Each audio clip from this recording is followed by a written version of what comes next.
Hi, friends. Welcome to Peace is Here, the series exploring the architects of enough. Today we focus on the theme of repair and resistance as we dive into the life and wisdom of Fred Rogers. Architect of Enough. Fred Rogers lived a life of radical gentleness. In a noisy world, he chose calm. In a distracted one, he chose to care. Fred McFeely Rogers was born in 1928 in Pennsylvania. He is best known as the creator and host of Mr. Rogers' Neighborhood, which aired nationally from 1968 to 2001. Rogers studied music and theology and was ordained in 1963 with his ministry oriented toward children and their emotional lives. He evolved into the gentle, direct on-screen presence that millions came to know as Mr. Rogers. One signature detail of his show, Rogers wore the same outfit each time, a cardigan, sweater, and sneakers, symbolic of comfort, routine, and emotional safety. The ritual of changing into this outfit on screen became a quiet signal to children that they were entering a space of care and calm. A defining moment.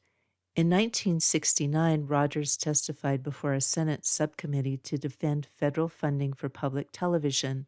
In that testimony, he spoke of giving an expression of care every day to children and helping them feel their feelings are valid. If you'd like to learn more, The Good Neighbor, The Life and Work of Fred Rogers is an extensive biography that illuminates his inward life and public legacy. The Enough Reflection. Speak as you wish others would listen.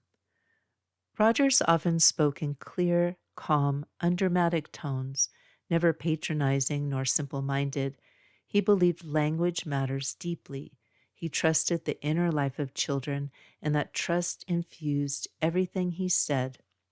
Today, we can take that as a small peace practice. Speak with intention. Speak as if your words hold home, and speak as though your listener matters. This reminds me of one of the peace tips from Peace Stuff Enough, the new companion book to One More Year. You can find it and follow the Kickstarter at aviskalvsbeck.com/Kickstarter.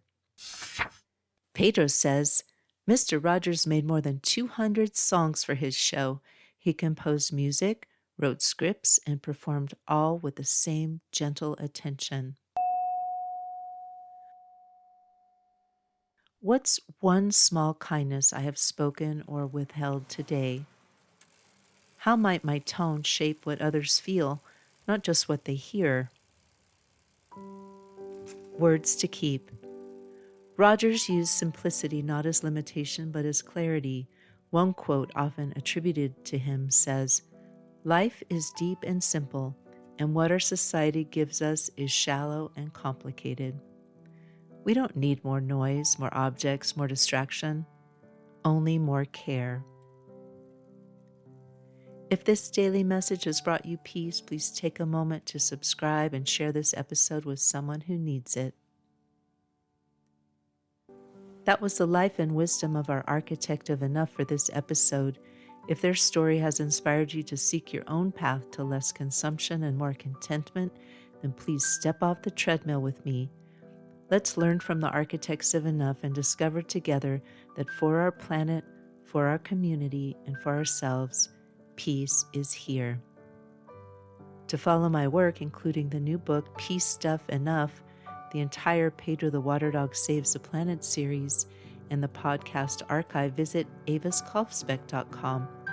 That's also where you can find the link to my current Kickstarter. Our music is Dalai Lama Riding a Bike by the talented Javier Peque Rodriguez. You can find links to his music on Spotify and Bandcamp in the show notes. Thank you again. Listen for the peace.